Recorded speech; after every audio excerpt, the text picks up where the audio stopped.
আরজিকরের একাধিক তদন্তে এবার সিবিআই আধিকারিকরা, যে ছবি আপনারা দেখছেন, আরজিকরের মর্গে সিবিআই আধিকারিকরা আজ যান এবং সেখানে দেহ লোপাটের অভিযোগ, আর দেহ লোপাটের অভিযোগে সিবিআই দের 5 সদস্যের টিম আজ আরজিকর হাসপাতালের মর্গে পৌঁছে যান। সেখানেও তারা তদন্ত করেন। হাসপাতালের মর্গে সিবিআই আধিকারিকরা সন্দীপ ঘোষের আমলে দেহ লোপাটের তদন্ত, সুপারকে নিয়ে হাসপাতালের মর্গে সিবিআই এর টিম। নিজাম প্যালেস এই দুর্নীতির তদন্তে অতি সক্রিয়। আমরা দেখছি আজকেও মর্গে সেই টিম এসে পৌঁছেছে।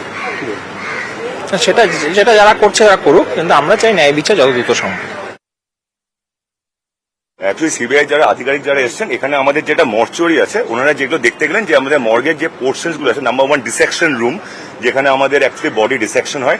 নাম্বার 2 কুল চেম্বার, যে যতগুলো কুল চেম্বার আছে, কুল চেম্বার কি করে ফাংশন করে, কি করে আমাদের যে ডেড বডিজ আছে কি করে ঢোকানো হয়, কি করে ডেড বডি নাম্বার দেওয়া হয় এবং তার সঙ্গে কি করে টেম্পারেচার মেনটেন করা হয়, এবং পোস্টমর্টমের জন্য যখন কোনো বডি আসে যে কি প্রসেস, কি আমাদের ডকুমেন্টস লাগে, এবং পোস্টমর্টমের পর আমরা বডি যখন ডিসপোজ করি কি করে করি, এগুলোই আমাকে মেনলি প্রশ্ন করা হলো। এবং তার সঙ্গে যেটা ওনারা এখন দেখবেন পুরো মর্গের কতটা আমাদের মাপ ঝোঁক, কোনটা কত স্কোয়ার ফিট, কোন কুল চেম্বার কিভাবে ফাংশন করে, সোজা কথায় মর্গের পুরো infrastructure of the morgue and the process of post-mortem examination, এটাই শুধু আমাকে মেন প্রশ্ন। যেহেতু আমি নিজেও ফরেন্সিক মেডিসিন, তাই জন্য আমাকে ওনারা ডেকেছিলেন এখানে। আরজিকরের মর্গে আজ সিবিআই আধিকারিকরা পৌঁছে যান। সেখানে অধ্যক্ষকে সঙ্গে নিয়ে, সুপারকে সঙ্গে নিয়ে তারা তল্লাশি অভিযান চালান, তদন্ত চালান। কারণ এই আরজিকরের মর্গ থেকে দেহ লোপাটের চাঞ্চল্যকর অভিযোগ কাঠগড়ায় হাসপাতালের প্রাক্তন অধ্যক্ষ সন্দীপের বিরুদ্ধে অভিযোগ তোলেন আরজিকরেরই প্রাক্তন ডেপুটি সুপার আখতার আলী। অভিযোগ, 2023-এর জানুয়ারিতে আরজিকর হাসপাতালের মর্গ থেকে 4টি দেহ লোপাট হয়ে যায়।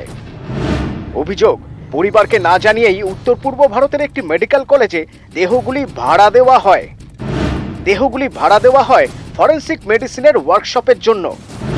এজন্য মৃতদেহের রেজিস্টার পর্যন্ত লোপাট করা হয় বলে অভিযোগ। এই অভিযোগ খোদ আরজিকরের তৎকালীন ফরেন্সিক বিভাগের প্রধানের। এ নিয়ে জল গড়ায় জাতীয় মানবাধিকার কমিশন পর্যন্ত।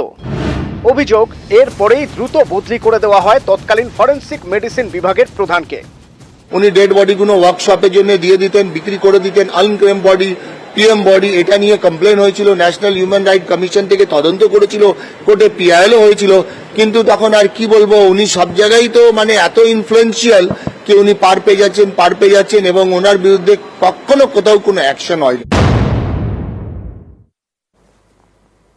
এবার আরজিকর হাসপাতালের ছবিটা দেখাই আপনাদের। দেখুন, আরজিকরে আঁটু নিরাপত্তা। সুপ্রিম কোর্টের নির্দেশে পাহারায় সিআইএসএফ, আর সিআইএসএফ জওয়ানরা তারা সমস্ত বিষয় খতিয়ে দেখছেন। যারা আসছেন, বহিরাগতরা আসছেন। আরজিকরে মেটাল ডিটেক্টর, জরুরি বিভাগ ও ওপিটি বিল্ডিং এ নজরদারি। হাসপাতালের 2 ভবনেই মেটাল ডিটেক্টর। বহিরাগতদের উপর সতর্ক নজর সিআইএসএফ এর।